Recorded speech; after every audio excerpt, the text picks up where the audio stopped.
Hello, everyone. My name is David Shayevitz. I'm an associate professor in the history department and director of the Crown Family Center for Jewish and Israel Studies. Is this not what? So I'm just holding this to save for Q&A. I was just talking to that. Okay, then we'll just go back and forth. So awkward, yeah. So my name is Wendy Perlman. I'm a professor in political science and the interim director of the Middle East and North Africa Studies program. So whether in politics, media, or university campuses, Israel-Palestine is sometimes seen as a third rail.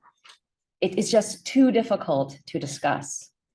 Students and even professors and administrators sometimes shy away from engaging, sometimes because they're worried about how their views will be perceived, sometimes because they feel that they just don't know enough to weigh in. Whether in classrooms, conversations with friends, or at the Thanksgiving dinner table, many people would prefer to leave the topic as the elephant in the room rather than address it head on. Given the immense pain and trauma that many have felt due to the violence since October 7th, this is no longer an option. Events on the ground have heightened the urgency of engaging with this topic. It's never been more important for members of our academic community to have access to nuanced, rigorous knowledge about the historical and political dimensions of the more than 100-year-old struggle between Israelis and Palestinians. At the same time, it can also feel more dangerous than ever to broach this. We are two faculty members who have serious differences on many of these questions. Nevertheless, we strongly agree that universities, like Northwestern, have a vital role to play in providing access to academic knowledge. Northwestern is an institution of higher education. It is our obligation to teach and to learn. Members of our community who are new to the subject are entitled to information about the events, forces, and ideas that have shaped the world in which we live. Even those who have been immersed in the subject for years always can deepen their understanding. The histories of the state of Israel and the Palestinian people have been the subject of literally thousands of books. Mastering this scholarship requires a team effort. And so our units work together to assemble a team of experts who can help to guide us through. Our speakers come from a range of personal and academic backgrounds, but collectively represent an all-star cast of researchers and educators. We decided to prioritize foundational history, both because this early period tends to be underrepresented in discourse on the current crisis, and because it's essential for understanding the roots of all that's happened since, including the present moment. We encourage you to return for future sessions and to freely ask questions during the Q&A. No question is too basic. Please use the QR code on the back of flyers to offer any feedback you wish, including on how Northwestern can address the academic programming needs that you believe most pressing. Finally, we want to express our sincere thanks to Margaret Sagan, Nancy Gelman, Katie Genio, May Malone, and Dana Dion for their tremendous work to make this series a reality. We are deeply, deeply appreciative also to Deborah Cohen of the Buffett Institute for her encouragement and partnership from the start. And now I'll turn things over to my colleague Mayan Hillel, who's assistant professor of instruction in the Crown Family Center for Jewish and Israel Studies, and she'll be introducing our first speaker, and she'll moderate today's talk. Thank you.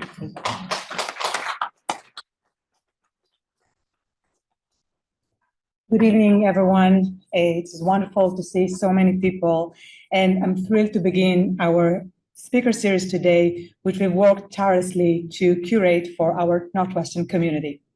It is my pleasure to welcome Professor Awad Halabi to our university, and I'm confident that his presentation will be both enlightening and thought-provoking. Awad Halabi received his doctorate from the University of Toronto and joined Wright State University in 2005. He is now professor serving jointly in the Department of History and Religion, teaching classes on Middle Eastern history and Islam. He established the Middle Eastern and Islamic Studies minor and hosted a lecture series that has invited regional, national, and international speakers to address political, cultural, and religious issues related to the modern Middle East and Islam. He is currently the director of the Masters of Humanities program, and his scholarship focuses on Palestine in the modern era and has recently published the book Palestinian Rituals of Identity, the Prophet Moses Festival in Jerusalem, 1850 to 1948, with the University of Texas Press. Awad, the floor is yours. Thank you so much. Thank you very much. Well, thank you for this invitation to speak today and to launch the first lecture in your Israel and Palestine series. Always a lot of pressure when you're inaugurating something. I'd like to thank the Roberta Buffett Institute of Global Studies, the Crown Center for Jewish and Israel Studies, and the Middle Eastern and North African Studies program for inviting me. While it's easy to assume that the century-old conflict in Israel and Palestine is based solely on religion, as we find in other historical examples that religion foments hostility and violence between people. I'm not going to explore the debates surrounding the origins of this conflict, but I would like to challenge how we understand the role of religion has played in this conflict and look at the relations that existed between Palestine's Muslims, Christians, and Jews in the period of late Ottoman rule from the mid-19th century to the close of World War I. As I'll show, the strong communal relations that existed among people on a local level and the religious cultural traditions they shared helped to introduce a new civic identity that existed in this late Ottoman period until World War I. Let me begin with a bit of background, briefly describing the Ottoman Empire.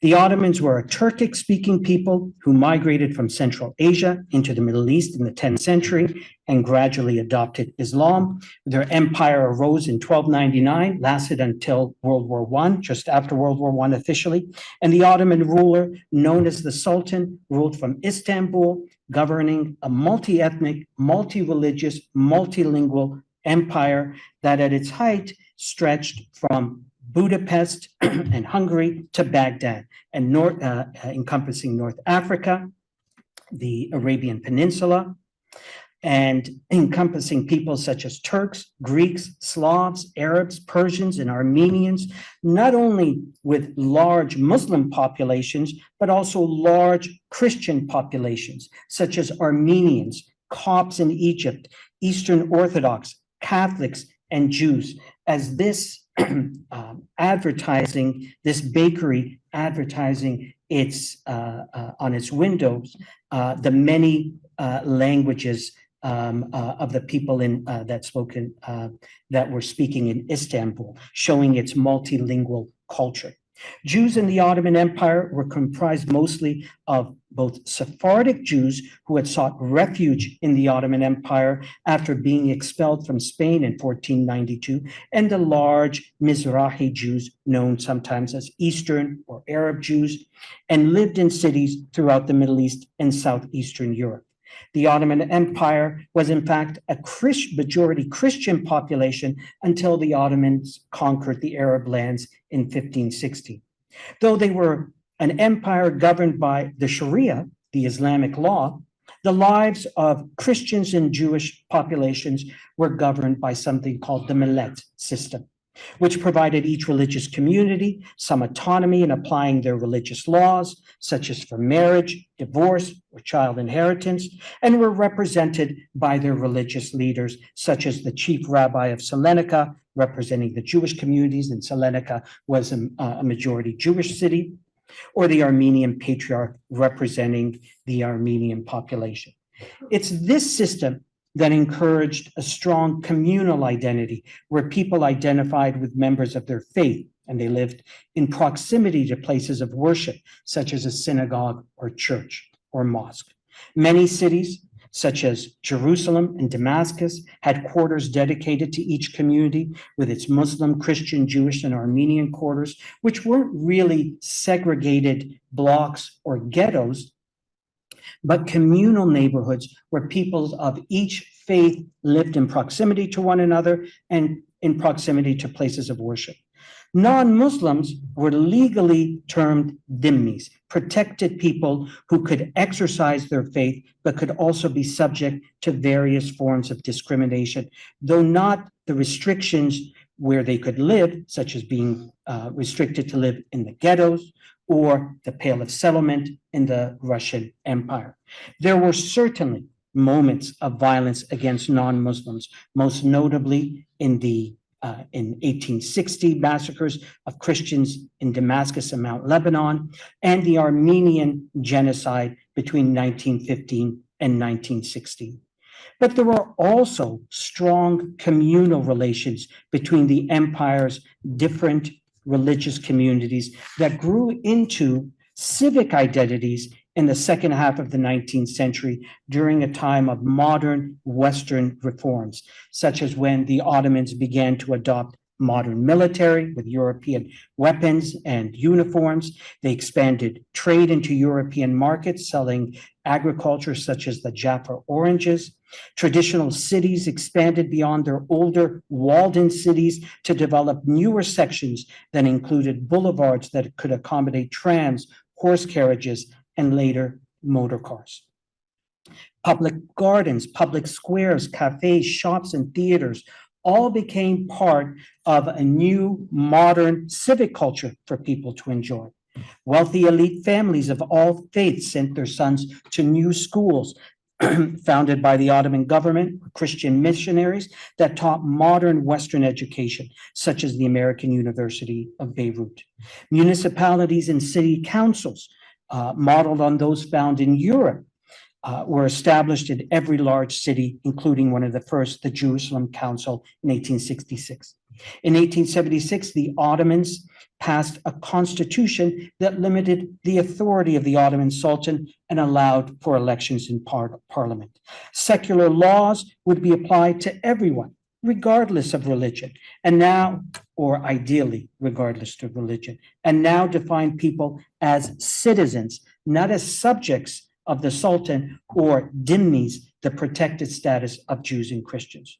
The greater press freedoms after 1908 allowed people to imagine themselves as fellow Ottoman citizens sharing similar concerns. In the midst of these modern influences and Western reforms, communal religious identities continued to exist alongside a growing modern civic identity that bound Christians, Jews, and Muslims together, especially in cities like Jerusalem. People formed not separate religious communities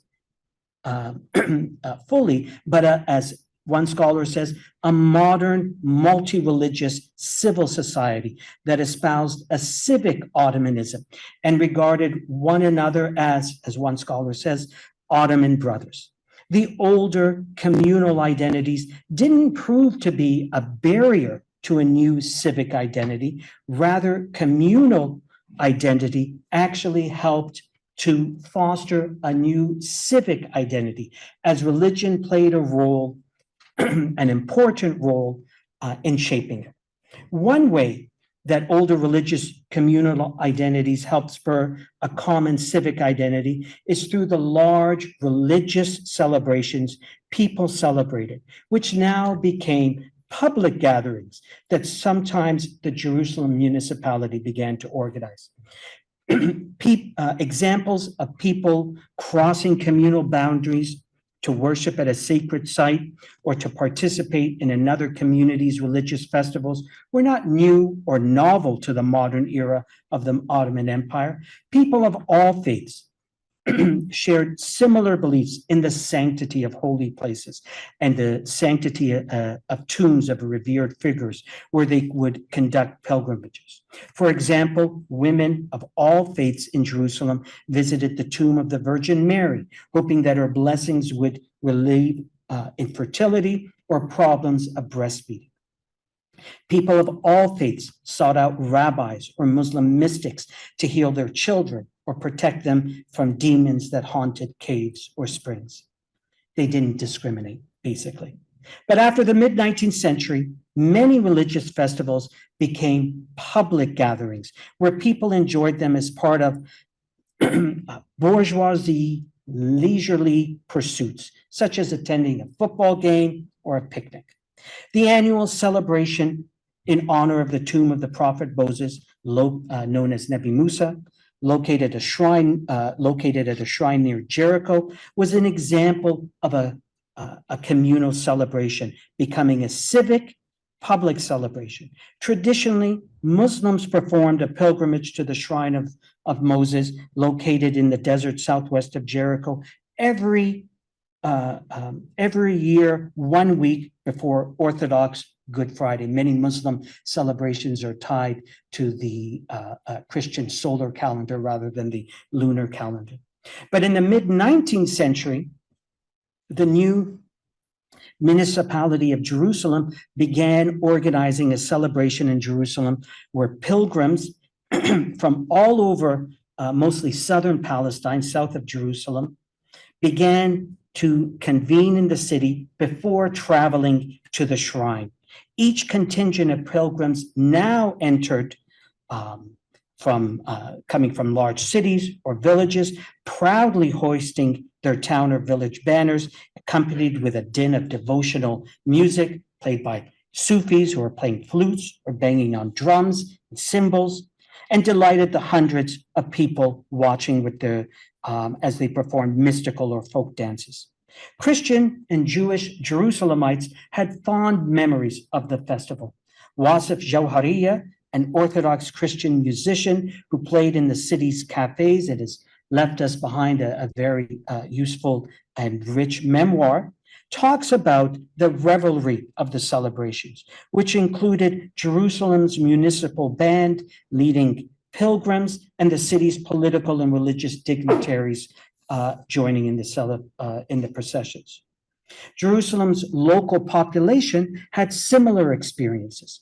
While Jewish people hesitated walking near the Church of the Holy Sepulchre, the site of Jesus's resurrection according to Christian tradition, during Easter time, fearing attacks from European Christian pilgrims visiting Jerusalem, Jerusalemite native Yaakov Yehoshua, whose son was the acclaimed Israeli writer A.B. Yehoshua, expressed no such reservations at Nebi Musa, where he said a warm and happy atmosphere prevailed among us. We knew that they were honoring the memory of a prophet and a man of God whom we also accepted. Another Jewish resident recalled how the community's youth and elderly men went to the city gates to welcome the celebrants. He remembered the processions passing through the Jewish alleys to the sound of drums and cymbals as Jews cheered the pilgrims and sprinkled them with rose water. Hebron's Jews also turned out to welcome the Muslims returning from the shrine of Nebi Musa. They joined the large crowds who watched the pilgrims enter the city, singing and dancing and holding the revered banners in honor of the prophets Abraham, Isaac, and Jacob, which were kept at the shrine of the tomb of the patriarchs that all three religious communities revered. Menashe Mani of Hebron wrote, when the pilgrims returned home, an atmosphere of festivity spread throughout the city, in the Jewish compound and outside it, and the Jews would then go out to walk along the main road to Jerusalem and along the roads on the hills. Clusters of families ate and drank. A similar role was played by the Shimon Hatzadik, Simon the Just site in Sheikh Jarrah, a neighborhood of Jerusalem. This is believed to be the burial site of a 4th century BCE Jewish high priest. Jewish people held a festival and pilgrimage in his honor, but by the late Ottoman period, Jawhariya describes how Muslims and Christians families attended, enjoying it as a springtime festival and picnic, saying that masses of Arabs, he said, celebrated the pilgrimage just like the Jews, with food and sweets. And as a boy, Jawhariya took part in the jovial Purim celebrations held in Jerusalem's Jewish neighborhood, dressing up in a costume just as the other Jewish boys did. He also described how the Feast of the Virgin Mary became a large public festival for the citizens, for the city's residents. One, he says, the only breathing outlets for the people of Jerusalem. The city's Muslims, Christians, and Jewish residents, he said, regarded it as the equivalent of our sea, our public park, our cafes, our cabarets, all wrapped in one event. And members of all three religious communities performed a pilgrimage to the tomb of Nebi Samuel, the prophet Samuel, a site north of Jerusalem in early April, believing that through his intercession, he could bring about rain to the region. But religious festivals becoming large public celebrations was not restricted to Jerusalem. At Nebi Rubin, Prophet Reuben shrine, an Islamic shrine south of Jaffa, believed to be the burial place of the biblical Reuben, the patriarch Jacob's oldest son, thousands of people took part in the festival. After the orange harvest in late summer, Muslims camped at the shrine for days or weeks. As early as 1867, Yair Hamburger wrote, "The Jews too can go in this month to that place without fear, and the Ishmaelites," here meaning the Arabs, "esteem the Jews and treat them with respect when they arrive there, and especially anyone named Reuven," the Hebrew name for Reuben, "and admonish them to come and pray, and also at the tomb of Reuben, saying that he was one of the sons of your patriarch Jacob." In many ways, the long-held communal identities fostered a respectful interchange and coexistence among people of different faiths. Philip Baltensperger, a longtime European resident of Jerusalem at the turn of the 20th century, explained to his fellow Europeans, writing in the Orientalist journal, the Palestine Exploration Fund, "We are all familiar with how people only speak in the company of someone else's religion in the most respectful ways." He's speaking to them as fellow Europeans that they understand how Arabs in Jerusalem and the area understand one another. It was taken for granted that people avoided saying anything in public that could be taken as inhospitable. Or in the same journal, I once read an account in the early 1910s of how a Jewish man from Jerusalem wanted to convert to Christianity, but a rabbi solicited the help of a priest, and the priest explained to him that it would hurt his community's feelings if he converted. I thought that was a quaint story. And then I learned of the story of, of one of the ancestors of the Husseini family, Abdul Latif al-Husseini, a late 18th century patriarch of Jerusalem's most esteemed families, whose descendants you see here would go on to lead the Palestinian nationalist movement after World War I, where he competed with other families to maintain control of Jerusalem's most prestigious and lucrative religious posts. His competitors attempted to undermine him by accusing him of not being a good Muslim because he too talked a Jewish man out of converting, but in this case to Islam. But in the end, the Ottomans still awarded him these posts.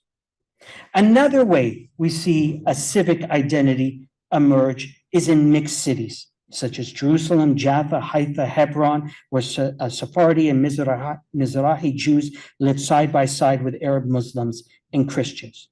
Palestine's Arabs and Muslims and Christians generally distinguished between Arab Jews, whom they refer to as Awlad al-Balad, native sons, and Yahud al-Balad, local Jews, from more recent Ashkenazi European immigrants and the still smaller number of European Jews who openly identified as Zionists.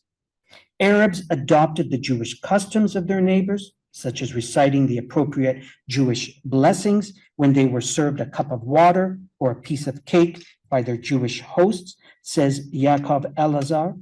When Arab youths wanted to persuade their Arab neighbors of their sincerity, Jerusalem Old City native Yaakov Yehoshua said they did so by swearing in the name of Moses and the holiness of the 10 Commandments, and we were convinced.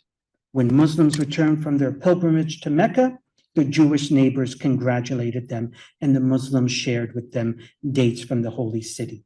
Yehoshua continued, the residential courtyards of the Jews and Muslims were common. We were like one family. We were all friends. And he goes on to say, our children played with their children, and when other children in the neighborhood heard us, our Muslim friends who lived in our courtyard came to defend us. We were their allies. Although the designation of the old city of Jerusalem, a term a British geographer invented in the 19th century, Jews lived among Arabs, and more Jews rented homes and apartments from Arabs than vice versa.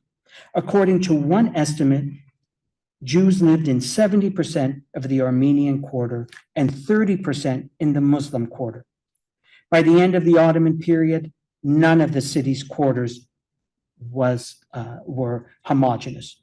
There are many accounts that neighbors respected each other's customs and religious sensibilities. Arab Muslims and Christians were not bound to observe the Sabbath, so they would light candles for their Jewish neighbors on Friday nights. And Jews invited their Arab neighbors to share hamin, the traditional stew eaten on Sabbath afternoons. Yaakov Elazar related how Muslim women respected Jewish religious customs, he said, as they would not draw water from the communal well of the courtyard on the Sabbath so as not to dirty the yard that the Jewish women had worked so hard to clean the day before. Muslim women drew the water they needed for their household before the Sabbath began. Gad Fromkin, a member of Jerusalem's Ashkenazi elite, served on the Supreme Court during British rule in Palestine after World War I, and then on the Israeli Supreme Court after 1948, and grew up in a time of Arab-Jewish hostility. But his father, Israel Dov Fromkin, grew up in the old city of Jerusalem during the late Ottoman era. The younger Fromkin remembered, as he said, Arab intellectuals frequently visited his father and would send his father gifts of traditional food, pita bread, butter, honey, and after the Passover holiday, in exchange for the gifts of matzah, he would send them during the holiday. It's important to note that in all these accounts and testimonies about close relations between Jews and Arabs come from members of Palestine's Jewish minority, who were the ones who were most vulnerable to discrimination and threats. If anyone had any reason to highlight social inequalities and tensions, they would have been the ones to record it. Various personalities exemplified this sense of strong civic identity that could exist alongside a strong communal identity. One was Khalil al-Sakakini, an Orthodox Christian born in Jerusalem in 1887 and a celebrated Arabic literary scholar. He helped found schools offering a Western secular education, such as the Al-Dusturiya in 1908, named after the newly revived Ottoman constitution. One night in World War I, late in November 1917, an American Jewish man he knew named Alter Levin, though born in Belarus, but here in a photo dressed in traditional Arab dress, knocked on Sakakini's door seeking refuge, because Turkish authorities now wanted all Americans to surrender to police or be considered a spy after the US had entered the war. Sakakini immediately is confronted with a moral dilemma. He wrote in his memoirs, if I accept him, I'm a traitor to my government.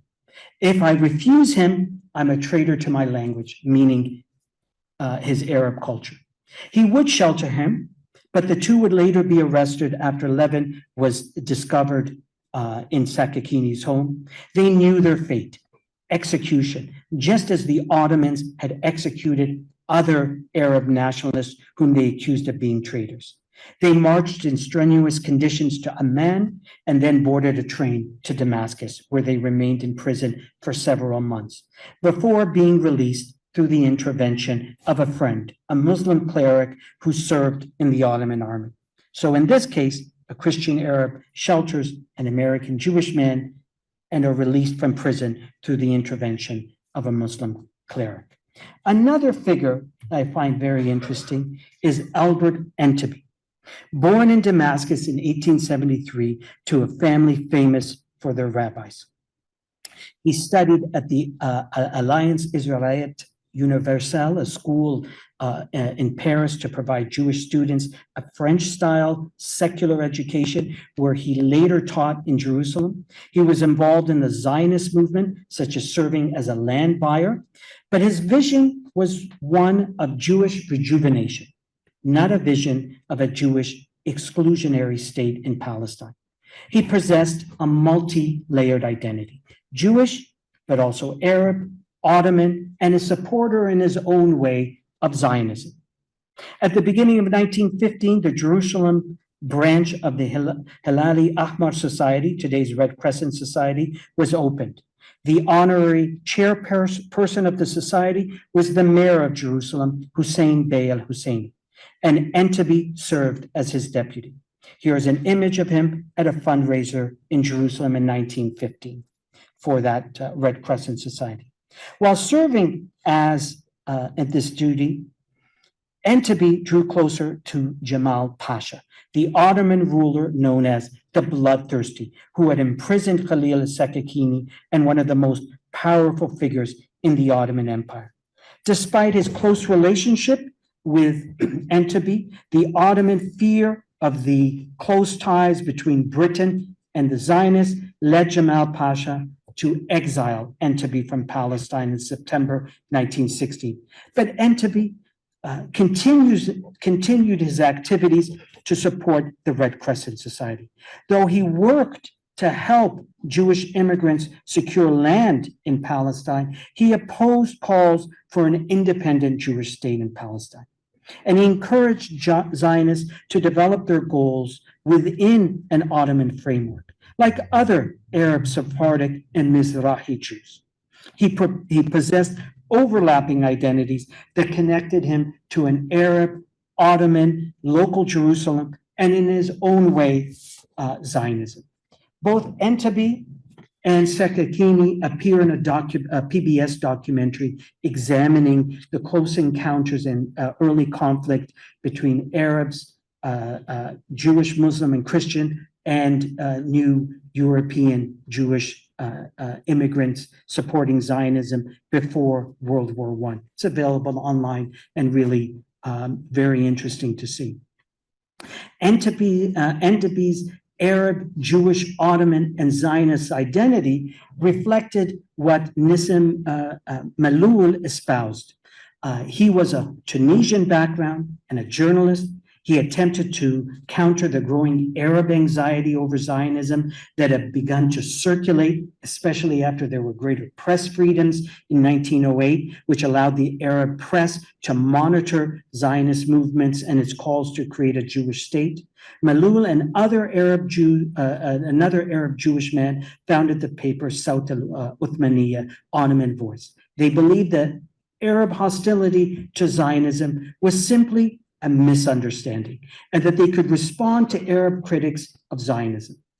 But Malul also argued that if Jews were to settle in Palestine, they must learn Arabic, and called upon them to assimilate what he said, the people of the country. Like Entebbe, he explicitly opposed modern Zionism. I don't want to exaggerate or romanticize relations in Palestine before World War I. Of course, relations weren't always harmonious, and what we term today as institutional discrimination certainly existed. But the relations between people of different faiths exhibited levels of tolerance that were born of organic, genuine social exchanges that must be included as part of the historical record of Arab-Jewish relations, as much as we record the violence between these people for the rest of the 20th century. But it's striking how quickly these largely harmonious communal relations broke down in the immediate years after the fall of the Ottoman Empire and the beginning of British rule in 1917.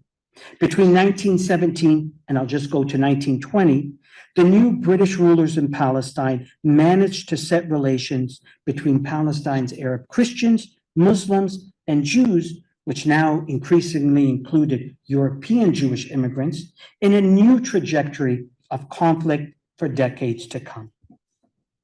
British colonialism contributed to radically transforming social relations in Palestine that had been based on communal exchanges and civic identity to one based on sectarianism.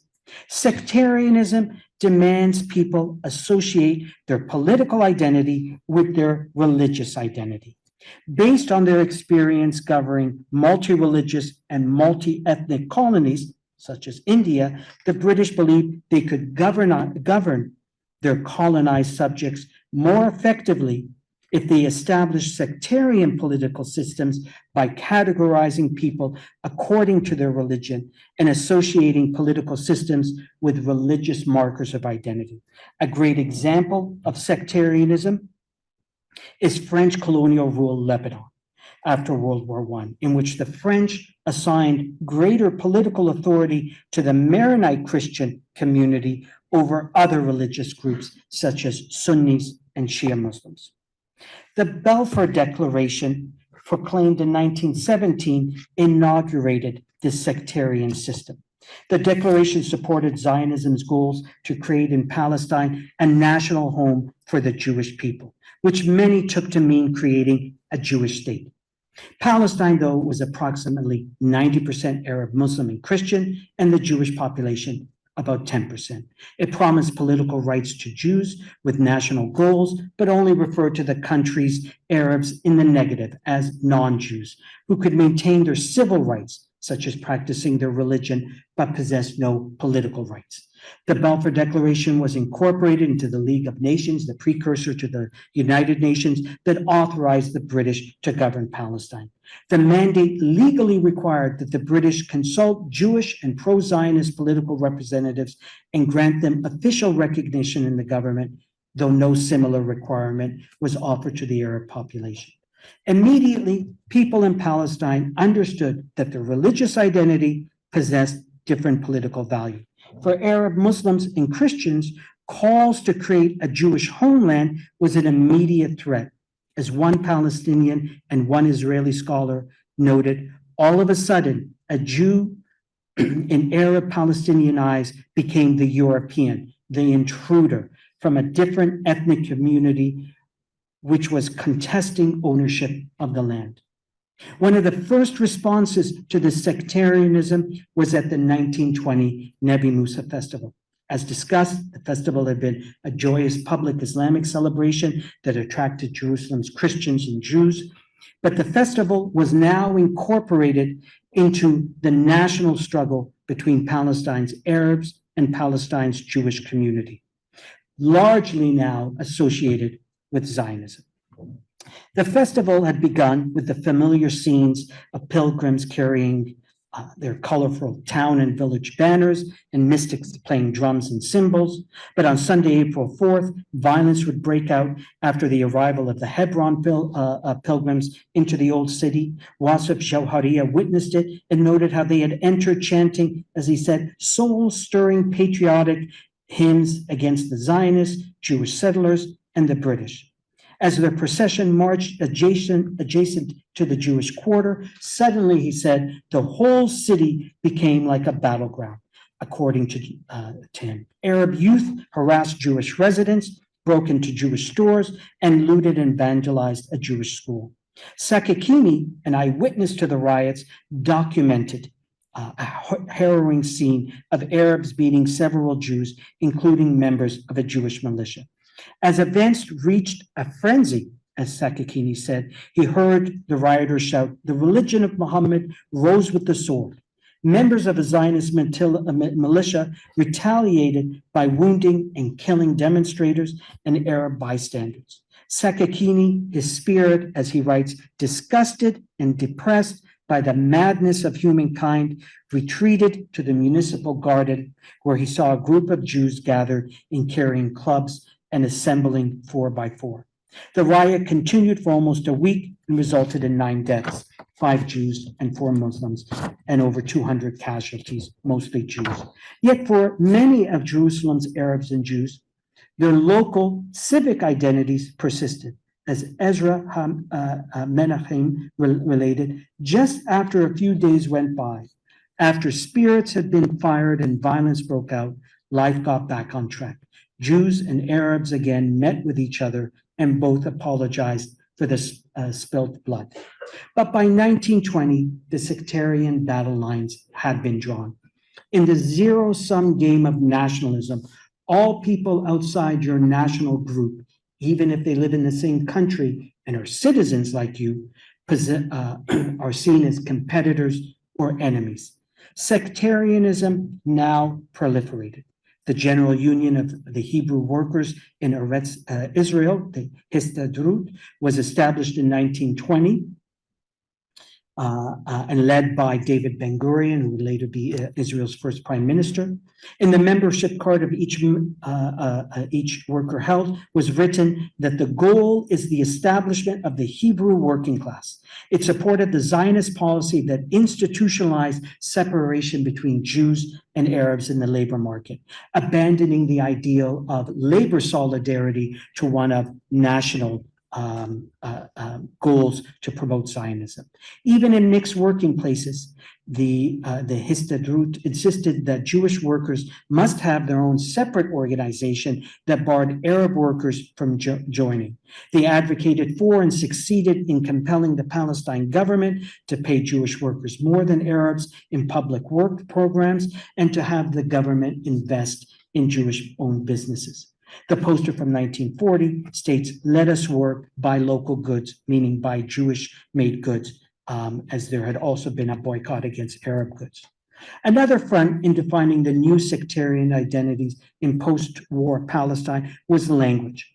Although many Jews in Palestine were native Arabic speakers, as a political movement, Zionist activists believed that Hebrew should be the exclusive language of the Jewish community in Palestine. Zionists regarded the revival of the language as part of their ancient claim to Eretz Israel, Hebrew for the land of Israel, Palestine, even inscribing its acronym EY on all Palestinian postage stamps and currency. Zionist activists led campaigns intimidating those who continued to speak European languages or Yiddish in public.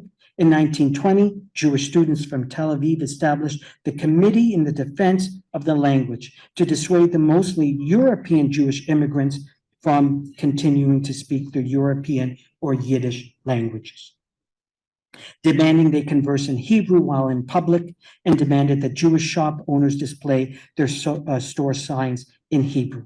This campaign was applied against all Jews in Palestine, including those whose native language was Arabic.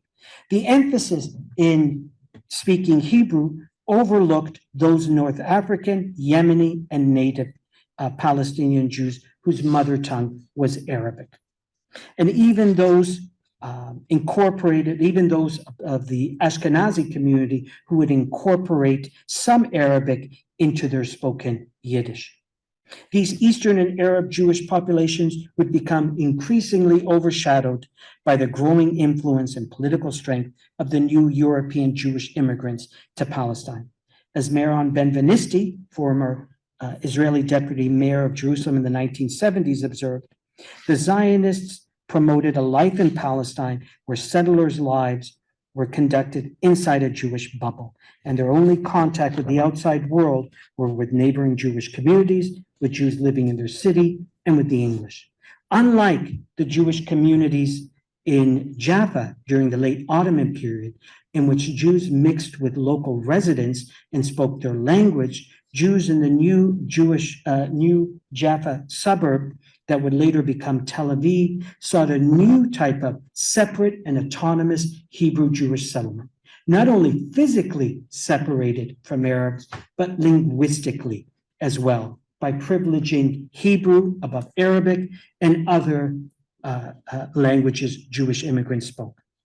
In the years immediately after World War I, Palestinian Arab Muslims and Christians challenged the sectarian nature of British colonial rule in Palestine by offering a unified Arab nationalist opposition to British colonialism and Zionism.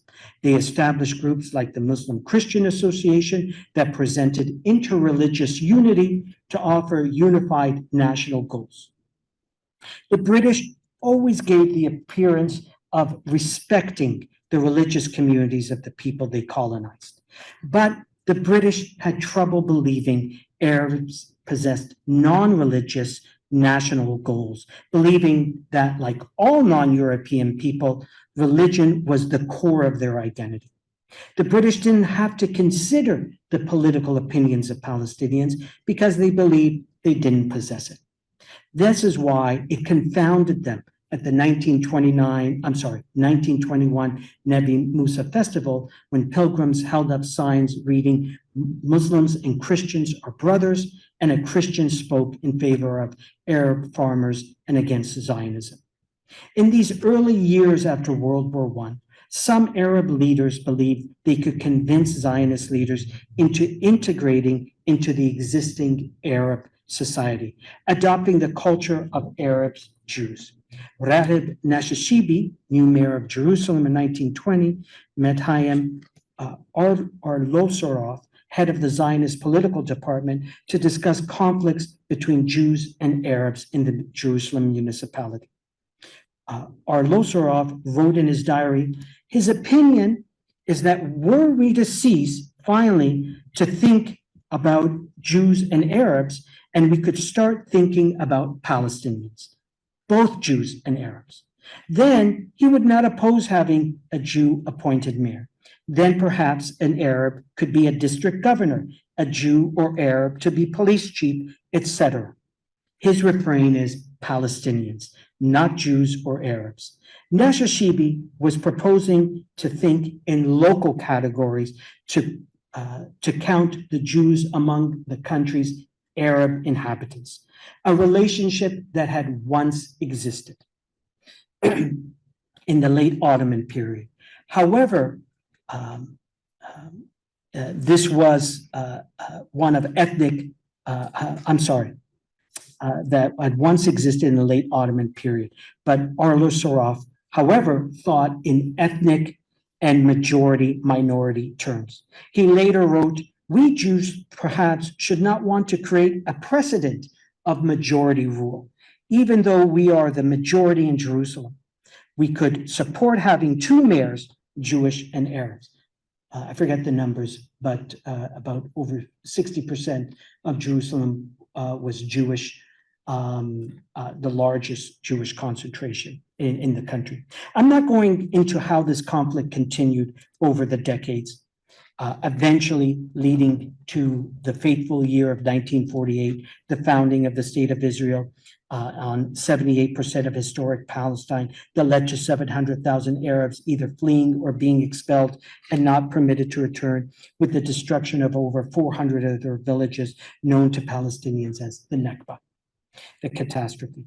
In the conflict over control of land, religious sites, as I want to highlight here, themselves become the target of nationalist groups. If space could be made sectarian, as Tel Aviv was envisioned to be, if language could be made as part of sectarian identity, as Zionists promoted the Hebrew language, then religious sites had to be made exclusive and sectarian to one group. In the zero-sum game of nationalism, a winner-take-all mentality, it would no longer be permissible to allow members of different faiths to share the same religious space, especially those who belonged to a competing nationalist group, which had been, even though this had been common practice in the late Ottoman period in Palestine. When the 1940 war ended, Israel confiscated lands where the Nebi Rubin festival was held, and the mosque was demolished, but its minaret remained standing. At the beginning of the 1990s, Haredi ultra-Orthodox Jews took over the tomb, rebuilt it, and began a tradition of pilgrimage to the tomb of Saint Reuben ben Yaakov, Reuben, son of Jacob. Soon after the Haredi pilgrimage began, the minaret collapsed, which the Jewish devotees viewed as a sign from heaven that it now belonged to the Jews. When Israel conquered the West Bank in 1967, religious Jews saw this as a divine sign and an invitation to the return to the Nebi Samuel shrine and reestablish it as a Jewish site and push the Muslim presence to its margins. In 1995, Israel converted a large area around the tomb, one that included Palestinian homes, into a national park, imposing considerable restrictions on the daily lives of their residents. Although Christian, Jewish, and Muslims from Jerusalem had once prayed at the tomb, petitioning the prophet Samuel to bring rain, now the separation fence built by Israel during the 2000 circles around Nebi Samuel, placing it on the Israeli side of the structure. The Muslim site was thus cut off from its surroundings, and local Palestinians don't have free access to it. And while Jerusalem's Arab Christians and Muslims had joined their fellow Jewish pilgrims to the tomb of Simon the Just and enjoyed a picnic, as Wasif Jawhariya remembered, Jewish settlers regained control of the site after, in the 1980s, surrounded by Palestinians in the neighborhood of Sheikh Jarrah, who see their Jewish neighbors as settlers taking occupied land under the protection of the Israeli military, becoming a synonym for a powder keg and a focal point for clashes between Jews and Arabs. I hope you're able to attend the other lectures in this very exciting lecture series that I know promises to be enlightening, very rich, and to explore deeply these topics. And I hope this one lecture today contributes to your ongoing learning and understanding of the history of Israelis and Palestinians over the last century. Thank you very much.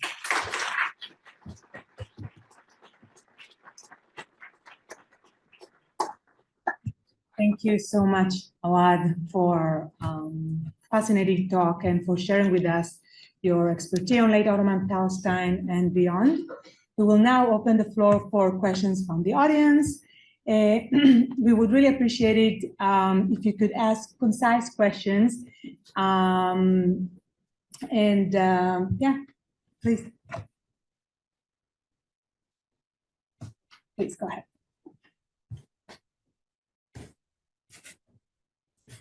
Thank you very much for the great talk. I wonder, so the most important fact that changed the attitude in the 1920s is the British.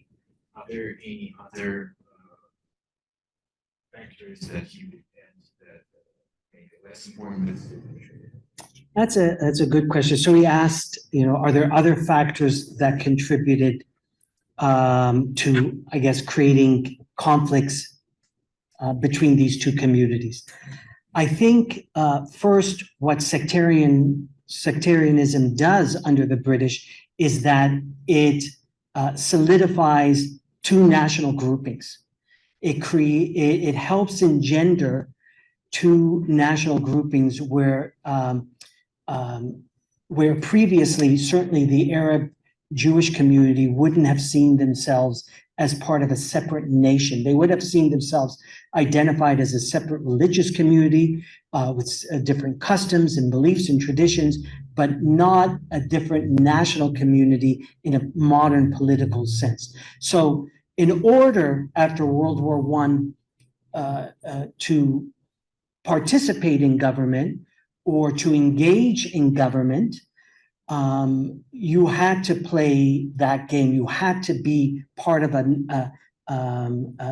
one side or the other. You couldn't be a secular Jewish person who says, I want these rights for Arab Christians and Muslims. You couldn't, you would automatically see the members of the Jewish community, even if they didn't espouse Zionism, to be potential and be part of the competing national movement of Zionism. So it really helped fix those national categories in ways that in Lebanon, for example, they set up a stricter sectarian system where based on population, the Maronite Christians had more rights or political power.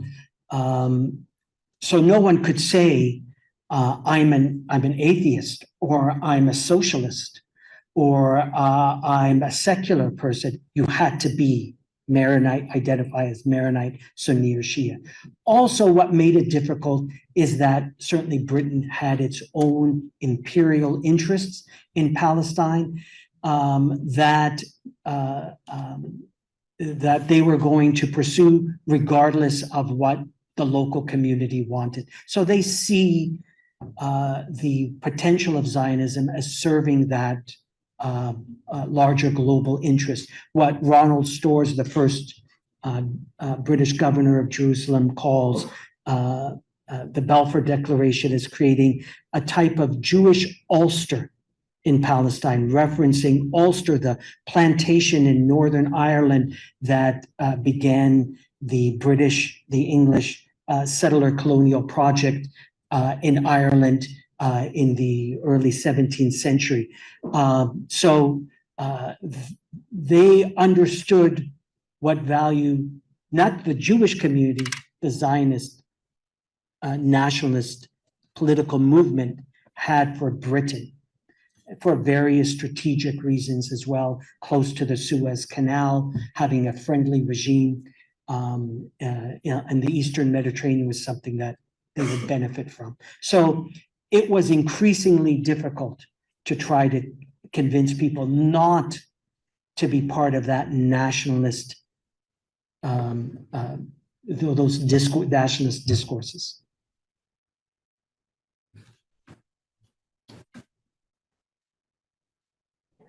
I think you have a microphone coming.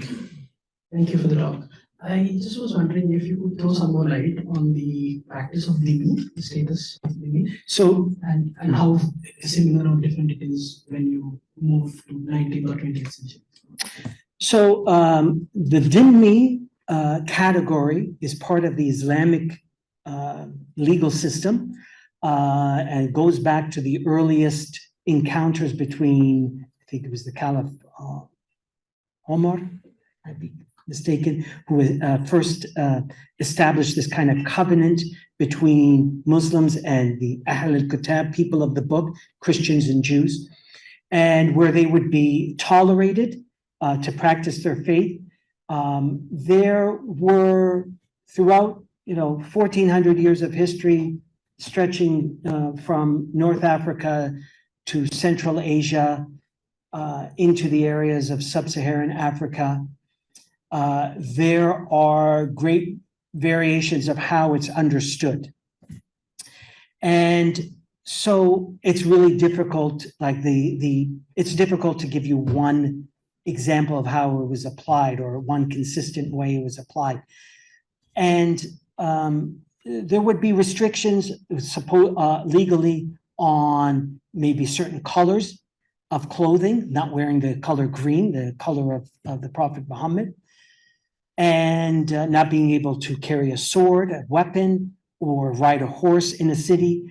But those certainly weren't consistently applied. And I think the best, rather than focus on that legal category, there's a really great book by Amnon Cohen, one of most distinguished historians of Palestine in Israel, taught at Hebrew University. He has a great book called Jewish Life in Jerusalem in the 16th century. based on it's all it's transcribed the court documents from the Islamic court records of the 16th century. And when the and this is from like the 1520s into the late early 1600s or so. And all of them, it's a really incredible source, deal with Jewish people in Jerusalem. So if you flip through it, I had my students, I just photocopied 20 pages randomly, said, flip through it, and what do you find? You find Jewish people being harassed for their religion, not being able to expand a place of worship, but also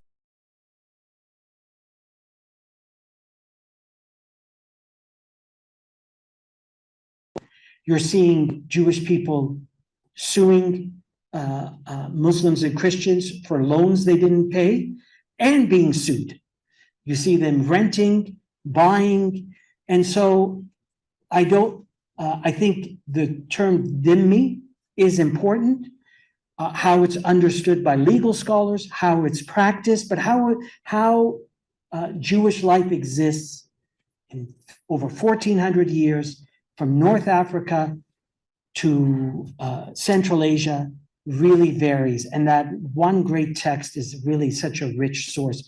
After the Ottomans adopt the legal status of citizenship, the term dhimmi is retired. Doesn't apply anymore. Thank you. You're welcome. Oh, I don't know. Sorry. Go ahead. And you so many really interesting thoughts and ideas here. Mr. Ascot, if we could ask about the photographs that we're looking at here. On the left, there's a table with books and manuscripts. This one here. This is the Saint Simon. This is the Simon the Just tomb in Sheikh Jarrah, a neighborhood of Jerusalem where everyone used to go for a picnic. And so now it's always been a Jewish site. And how does this work? Are these books about the saint? Or I'm not sure. I can only imagine. okay. It's a place of Jewish worship. And on the right, you mentioned the importance of green.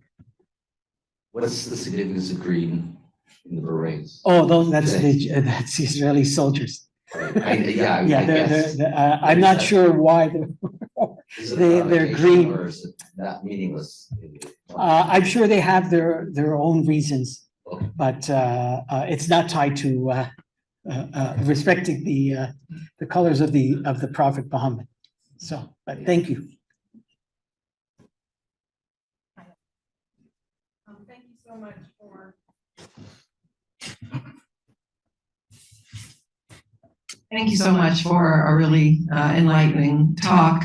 So given that we're talking about the late Ottoman Empire, given the vastness of it, can you talk a little bit about what people imagine to be the geography of Palestine before we get the geography of Israel? Given that there was no state and given that everything was Ottoman, how do you think about the geography of what people thought about as Palestine?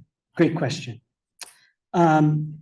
So the British demarcate the borders we have today, or after World War I, of the state of Palestine. And the word Palestine, Philistine, really, it has such a long history and how its etymology and how it's understood and how people understand it during different periods. Two separate topics. I'll be quick.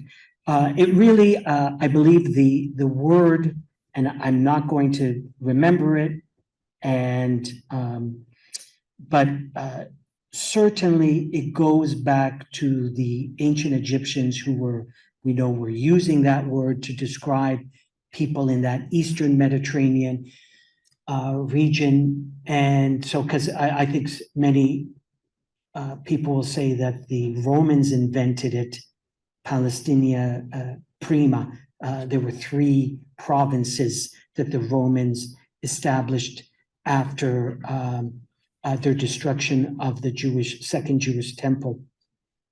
And so after 70 AD or so, but it goes back much further. And there's a book by Nur Masala, is it Nur Masala? Yeah, called The 4,000-Year History of Palestine. How people understood the word was, I think it's by the, you have religious scholars, exegetes, those who write commentaries on the Quran, will make a reference, sometimes use the term al-Ard al-Muqaddasa, the Holy Land, and be specific and say, I mean Philistine, I mean Palestine. And they would, geographers would, in the medieval period, would refer to that land. They demarcated it between the Sinai and areas north of Jerusalem up to the mountains of what is Lebanon. So kind of corresponding to what it is after World War I. And there's a famous 16th century religious scholar, Al-Ramli, who referred in his fatwas, these legal opinions, that he would refer to Philistine. And he lived there in the coastal city of Ramle. So it was always understood, never really demarcated.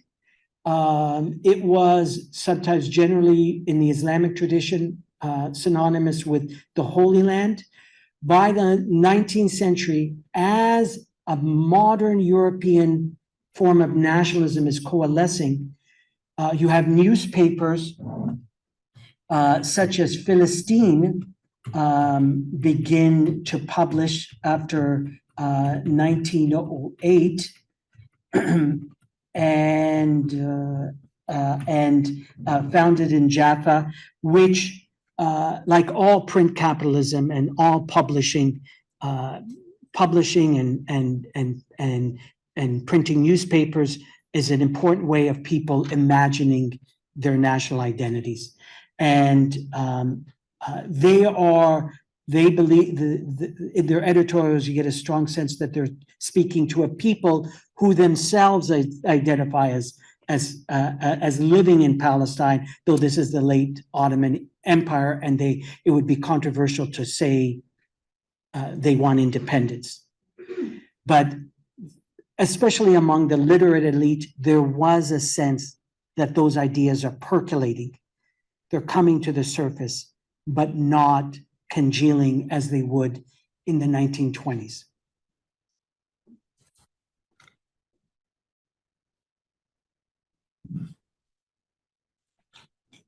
Thank you so much for your talk. I just was wondering what the outside perspective was. You mentioned the international Zionist movement, and I assume that other Muslims in different parts of the world might feel solidarity towards the Arabs. But what would the situation be of, for example, Christians looking into when the situation in the Holy Land was getting contentious? I know now in the United States, for example, many evangelicals are very militant about what they believe, but what were attitudes back then? Very good question, really great questions. I'm gonna not try to go on and on because it's a huge question. I would just generally say most Europeans understood Palestine, the Holy Land, the Zionist movement as part of their own European Western imagination. That there were, like Balfour himself, who spoke about the return of the Jewish people in a Christian way of the need to restore the Jewish people. I don't think necessarily what we term today Christian Zionism, that their role is to bring about the second coming of Jesus, but that this is their home, that they should return. They understood it in a way that was like all places in the East, barren, especially in the 19th century when Europeans like to compare their advancements to every place else in the world as having, as being deprived economically, politically, culturally, that only with their arrival will that land have any fulfillment. As here in in America, that only with the way we speak, that early American settlers spoke about Native Americans, that they don't really exploit the land and they need us to bring it to its fulfillment. So it was in that general, very Orientalist view of seeing it as an undeveloped area, that it was truly the land of the Jewish people, that the native people were inherently hostile, like all Muslims or Arabs or Africans or Chinese or Indians, and that in the end, the Jewish people, as with European values, could properly restore the Holy Land. Europeans didn't look to native Jews to restore the Holy Land. They came and walked around the Jewish quarter of Jerusalem and largely despised it. They saw the Arab Jews as negatively, I'm being very polite, as they saw Arab Muslims and Christians, as they also condemned Arab Orthodox Christians or native Arab Christians. And so they encompassed the larger Zionist movement into their view of all other places of the world. And Balfour was a great example of that. He was prime minister in 1903 to 1905 and passed the Anti-Immigration Act that was really targeting Jewish immigrants coming from Russia and prevented them, just as he also advocated for Blacks not to have the right to vote in South Africa. But he wanted to prevent Jewish people coming from Eastern Europe, but at the same time, he was known as a philo-Semite, that he was good to Jewish people. And he said fully, what happened to you in Europe over these centuries has been horrible. You don't belong here, you belong in your own homeland. And as he referred to Jews as a people apart, they're here with us, but they're apart from us. They can never assimilate. So the 1905 Anti-Jewish Immigration Act and the philo-Semitism of the Balfour Declaration really is the two sides of the same coin. And that's how most Europeans were. Both anti-Semitic and yes, you should go there. You don't really belong here. So. Hi, thank you so much for your talk. I just am curious of your viewpoint on, if you go back to 1947, and there was that point before Israel became a state in 1948, and there was a proposal to the Arabs to take a lot of the land that became the state of Israel and kind of split it up in a more, I don't know the exact percentages, but in a more even way. Like, what do you think happened that the Arabs didn't take the deal? And, maybe do you think their strategy was, well, let's wait and see. And then there was a war that was started against the state of Israel that became the Nakba for the Arabs. So I'm just curious what you think what the thought process was and, why they made the decisions that they did. Very good question, and asked a lot. The partition gave 55% of the land to what would become a Jewish state. And the Jewish community formed about 35% of the population. And the remaining territory to an Arab state. Who do you have left on this? So I think in the next few lectures, you'll have a better idea, but I'll give you a preview. But you should still show up to them. In the 1920s and 30s, the Palestinian Arab community continued to call for independence, continued to call for full democracy. And of course, the British wouldn't allow that because it would have arrested, it would have stifled the Zionist project. And the British were politically aligned with Zionism. Throughout the 1920s and into the 1930s, there's not just growing opposition to Zionism directed because of its larger political goals of creating a Jewish state, which is immediately seen as an existential threat to the Arab population, or as because people heard such as Chaim Weizmann in 1917 and 1918 write to make Palestine as Jewish as England is English. It wasn't just that larger political goal. It was also more immediate issues, especially a large rural population experienced in Palestine, where they're increasingly evicted from their land, which is both being sold by wealthy Arab landowners and being sold to new Jewish settlements. The depression certainly causes a great rural crisis of increasing landlessness. It's something the British studied. And this is a predominantly rural population. So just on that economic level.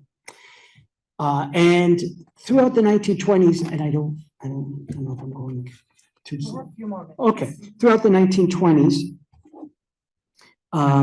there were political attempts to respond to Zionism politically, writing letters, boycott campaigns, protests, strikes. The general strike of 1936 was the longest strike in the interwar period in the world. But those failed. And so there was a rebellion in 1936 until 1939 and largely crushed by the British by 1939.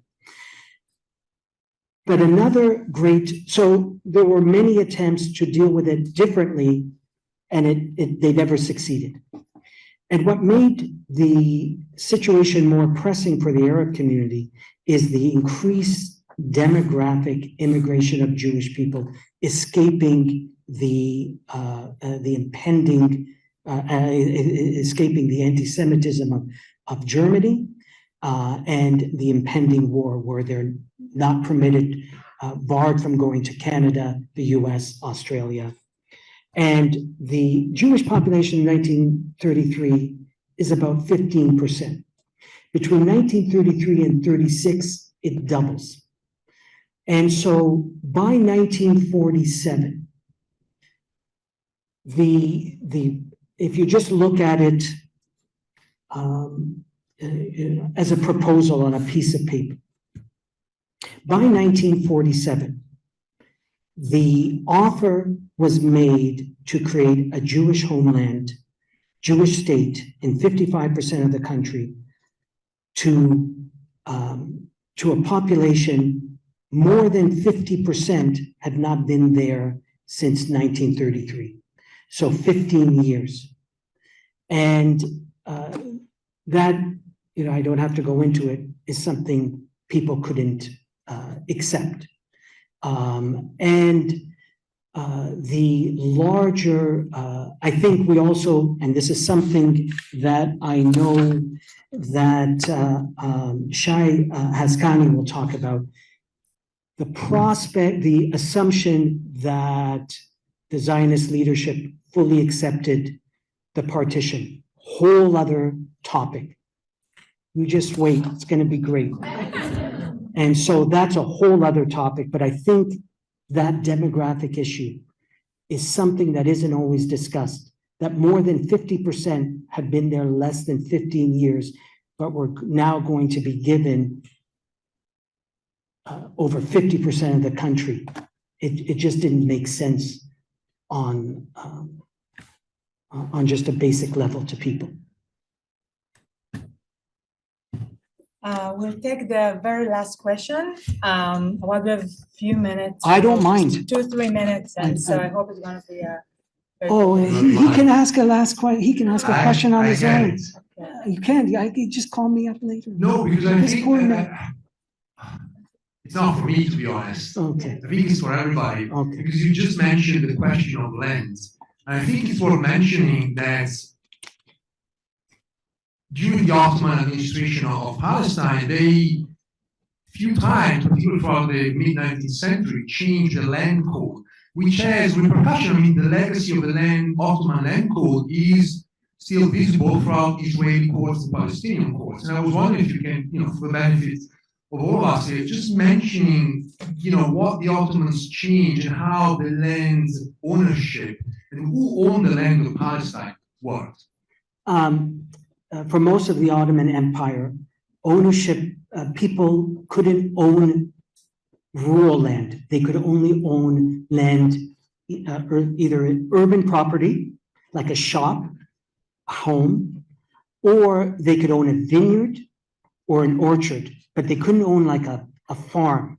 That would be under the ownership of the Sultan, and they would have usufructuary, or like the right to profit from the land, but they didn't own the land. They could farm it for their profit, but they couldn't own the land.